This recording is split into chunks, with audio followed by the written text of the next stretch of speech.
Lac Qui County, Minnesota Territory. November 1878. While his neighbors rushed to seal every crack in their cabins against the coming winter, a Norwegian immigrant named Lars Bjornsted did something that made absolutely no sense. He built his stove outside. Not a summer kitchen, not a smokehouse. His primary heating stove, the one meant to keep his family alive through a Dakota winter, stood in the open air, encased in a massive stone structure attached to the outside wall of his cabin. The settlement thought he'd lost his mind. What did this Highland knowledge understand about American winters that seasoned frontiersmen had missed? If you're fascinated by forgotten engineering that outperformed modern methods, hit that like button, subscribe, and drop a comment telling us what traditional building technique you'd like us to explore next. The other settlers noticed the construction in late September. Lars Bjornsted had claimed his 160 acres in the spring of 1878, built a serviceable log cabin by July, and now, as every reasonable man focused on chinking logs and stockpiling firewood, he was hauling fieldstone. Hundreds of pounds of it. But instead of building a chimney inside his cabin like every other structure in the county, he was constructing something entirely different. Against the north wall of his cabin, he erected a stone mast that stood 8 feet tall, 6 feet wide, and projected 4 feet out from the cabin wall. The firebox itself, where wood would burn, sat completely outside, accessible through a cast-iron door facing away from the cabin. The structure consumed roughly 4,000 pounds of fieldstone, carefully selected for density and heat retention. Thomas Bradley, an experienced mason from Pennsylvania, watched the construction with open disdain. "You're heating the outdoors," he told Lars flatly. "That fire's out to warm all that stone before a single degree reaches your cabin. You'll burn 3 times the wood and freeze twice as fast." The logic seemed irrefutable. Every fireplace and stove in the territory sat inside the living space. Heat radiated directly into the room. Lars's design appeared to violate the most basic principle of survival: keep your fire close. But Lars continued working with the methodical precision of a man, following a plan refined over centuries. He installed a series of internal channels, flues that snaked through the massive stone structure in a serpentine path. The hot gases from the firebox would travel through approximately 18 feet of stone passage before finally exiting through a chimney that penetrated the cabin roof. "My grandfather heated a house 3 times this size in Telemark," Lars said simply, mixing clay mortar. "Used half the wood Bradley burns." The statement drew laughter at the general store. "Old country nonsense," they said. Norwegian stubbornness running headlong into American winter. Some gave the Bjornsted family until January before they'd be begging for shelter in a properly heated cabin. By late October, as the first hard frost arrived, Lars fired his external stove for the first time. Smoke poured from the chimney. The massive stone structure began its slow absorption of heat, and the watching settlement shook their heads, certain they were witnessing a fatal mistake in frontier engineering. What Lars had built was a variation of the traditional Norwegian grummer, a masonry heater that had kept Scandinavian homes warm for over 500 years. But the American settlers, unfamiliar with this technology, saw only waste and confusion. The design operated on principles that contradicted everything the frontiersmen understood about heating. In their experience, a fire's value came from direct radiation. You sat close to flames, absorbed their immediate warmth, and burned wood constantly to maintain that heat. When the fire died, the warmth died with it. Lars's external stove worked differently. The massive thermal mass, those 4,000 pounds of carefully selected stone, functioned as a heat battery. The serpentine flue path forced hot combustion gases to surrender their energy slowly, heating the stone to temperatures exceeding 400 degrees Fahrenheit before the gases ever reached the chimney. The firebox itself burned wood at extremely high temperatures, 1,400 to 1,600 degrees Fahrenheit, achieving nearly complete combustion. This wasn't the smoky, inefficient burn of an open fireplace. The design created what modern engineers call secondary combustion. Gases released from the burning wood ignited and burned again in the intense heat, extracting every available BTU from the fuel. But the truly ingenious element was the thermal mass placement. By positioning the majority of the stone structure outside the cabin, Lars had created a buffer against the brutal northern wind. The external wall, constantly battered by sub-zero temperatures, now had a 4,000-pound heated barrier protecting it. The stone absorbed heat from the flue gases, then radiated that warmth in two directions, outward against the cold and inward through the cabin wall.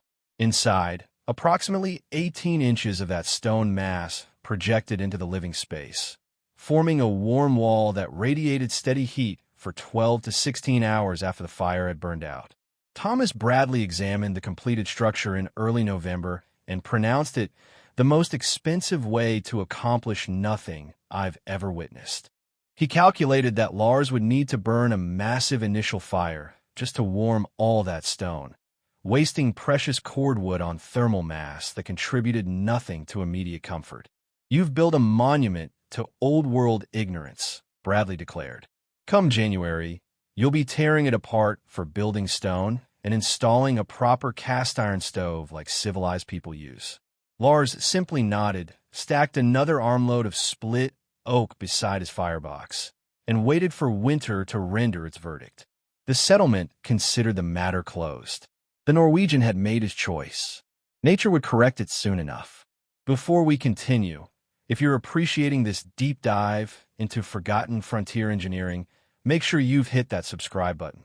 And tell us in the comments, have you ever seen a masonry heater in person? December 18th, 1878. Temperature at dawn, 4 degrees Fahrenheit. By the standards of a Dakota winter, it was merely cold, uncomfortable but manageable. The settlement's cabins maintained tolerable interior temperatures. Men burned wood steadily throughout the day and night, feeding cast-iron stoves every 3 to 4 hours to keep the air above freezing. Lars Bjornstad's routine differed markedly. He built one substantial fire each morning. Approximately 40 pounds of split hardwood loaded into the firebox around 6 a.m. The fire burned intensely for 2 to 3 hours, heating the stone mass to temperatures that made the exterior surface uncomfortably hot to touch. Then the fire died to coals, and by noon, died completely. His neighbors, seeing no smoke from the Bjornstad chimney by midday, assumed the family was rationing wood, trying to make inadequate fuel stores last through winter. A few felt genuine concern. Others saw it as inevitable confirmation that the external stove design had failed. Then, on January 9th, 1879, the weather changed. A massive cold front swept down from Canada, dropping temperatures with terrifying speed. By evening, thermometers registered 6 below zero. By midnight, 18 below. By dawn on January 10th, 24 below zero, with wind that drove the effective temperature far lower. This was killing cold, the kind of cold that found every gap in a cabin's construction, that turned moisture in the air to ice crystals, that could stop a man's breath in his lungs if he stayed outside too long. Thomas Bradley's cabin, representative of standard frontier construction, fought a losing battle. His cast-iron stove, stoked with wood every 2 hours throughout the night, maintained an interior temperature that hovered around 43 degrees Fahrenheit, cold enough to see your breath, cold enough that water buckets froze if placed too far from the stove, cold enough that his children slept in every piece of clothing they owned. Bradley burned approximately 120 pounds of wood in that 24-hour period, feeding the stove constantly, and still the cold penetrated. The cast iron radiated heat efficiently when the fire burned hot, but the moment the flames died down, the temperature plummeted. There was no thermal buffer, no stored warmth, just the immediate output of burning wood against the infinite cold pressing in from outside. Other cabins fared similarly. The settlement became a constellation of desperate fires, families burning through wood supplies at alarming rates, trying to maintain survivable temperatures. At the Bjornstad cabin, something different was happening. Lars had built his morning fire, as usual, a single, intense burn that heated his stone mass. By noon, the firebox held only ash. No smoke rose from his chimney. To external observers, the cabin appeared unheated. But inside, the temperature held steady at 64 degrees Fahrenheit. The difference became impossible to ignore by the third day of extreme cold. Thomas Bradley, exhausted from 2 nights of maintaining fire at 2-hour intervals, visited the Bjornsted cabin on January 12th. He expected to find a family huddled under blankets, perhaps gathered around a last desperate fire, possibly ready to admit defeat and seek shelter elsewhere. Instead, he found Lars in shirt sleeves, his children playing comfortably on the floor, the cabin warm enough that condensation had formed on the interior of the window glass, a sure sign of substantial heat. Bradley placed his hand against the interior stone wall. It radiated warmth like a living thing, steady and penetrating. The surface temperature measured approximately 110 degrees Fahrenheit, hot enough to be uncomfortable for prolonged contact, but perfect for radiating heat into the living space. "When did you last fire the stove?" Bradley asked. "Yesterday morning," Lars replied. "Around 6, more than 30 hours earlier." The stone mass was still releasing stored heat, maintaining cabin temperature without any active fire. Meanwhile, Bradley's own stove, unfed for even 4 hours, would allow his cabin temperature to drop below freezing. The empirical data became irrefutable over the following weeks. Lars burned 1 fire per day, occasionally 2 during the coldest periods. His daily wood consumption averaged 45 to 60 pounds. Bradley and other settlers using cast iron stoves burned 110 to 140 pounds daily to maintain inferior results. The mathematics were stark. Lars achieved better heating with 50 to 60% less fuel. But the advantages extended beyond simple wood savings. The radiant heat from the stone mass was fundamentally different from the convective heat of a cast iron stove. Bradley's stove created a gradient. Intense heat immediately adjacent, cold air in the corners. Lars's thermal wall radiated warmth evenly throughout the space, eliminating cold spots and drafts. The external positioning of the firebox provided an additional, unexpected benefit. In Bradley's cabin, every time he opened the stove door to add wood, cold air rushed in to feed the fire, and a portion of the heated interior air escaped up the chimney. Lars's external firebox drew combustion air from outside. The cabin's warm air remained undisturbed, never pulled into the fire or lost up the flue. By late January, other settlers began asking detailed questions. How thick were the stone walls?